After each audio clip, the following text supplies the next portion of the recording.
this is the last movie that I am seeing in 2016, I sure did pick a good one. Manchester by the Sea is a movie directed by Kenneth Lonergan. You guys might want to get used to hearing that name because you're going to be hearing it a lot during award season. It stars Casey Affleck, Michelle Williams, and Logan Hedges. It's a story about this guy played by Casey Affleck. He lives the quiet life. He's a custodian, he's a janitor or whatever, and one day he hears that his brother, his older brother, has passed away. So he has to move back home where his family is. Along the way, he runs into his nephew. His nephew obviously is a teenager played by Logan Hedges who's dealing with the trauma of losing his father at a young age. And as a result, these two, the uncle and the nephew, kind of have to struggle through life without the older brother, and this leads to some really compelling family drama. I just emotionally wasn't ready to see a movie like this so soon after Princess Leia passed away. I would recommend if you're going into this movie, you grab a few boxes of Kleenex and a couple bottles of antidepressants because this movie hits, and it hits hard.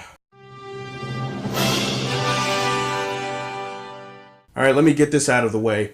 Manchester by the Sea is one of the best films of 2016, hands down. Kenneth Lonergan, as a director in this movie, he was the master. I feel like he was one of the biggest stars of the movie. He brings the best out of his actors. He raises their game up another level. I love the way he crafted this story. I loved the way that he directed these characters. And I love the way that he interwove flashbacks into the story. There's no real transition. There's no real announcement on the screen to let you know that it's a flashback. He trusts the audience to be able to figure out that it's a flashback for themselves. And I respect him for that. The acting in this movie is... Every actor in this movie deserves a round of applause and a standing ovation because... God damn. Casey Affleck, he's never been better. You can book him. He's gonna get awards this season. His performance... tremendous. Absolutely tremendous. His performance is emotional and yet subtle and restrained. There's just a lot of pain with this guy. You can feel it oozing off of him in every scene. He comes across as very depressed and very down on life, and he's very antisocial. And at first, I didn't really like him as a character. I was kind of like, he's kind of a lonely asshole. Why do I care about this guy again? And then, so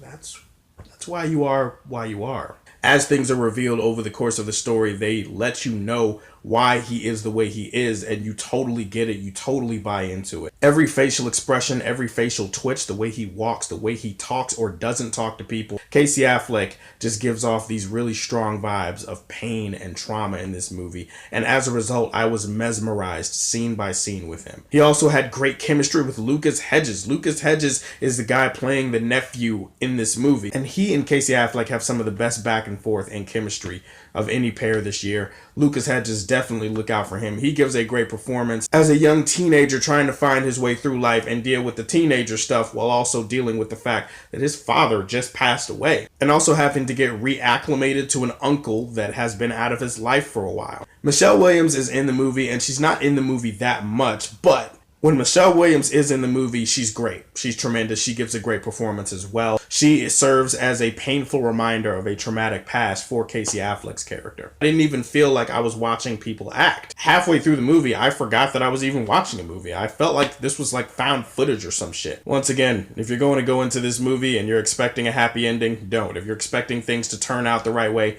don't. If you're expecting there to be many moments of happiness, don't.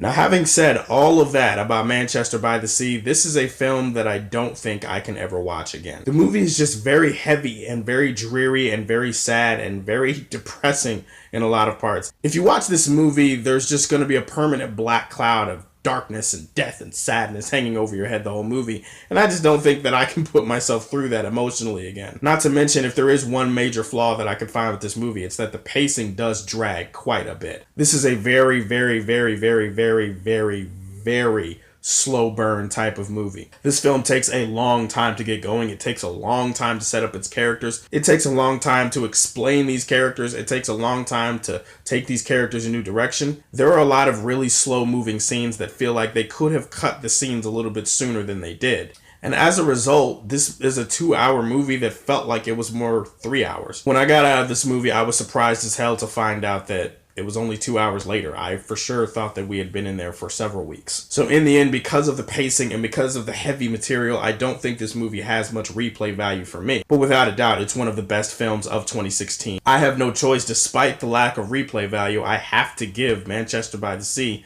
the Superman Prime. Whew.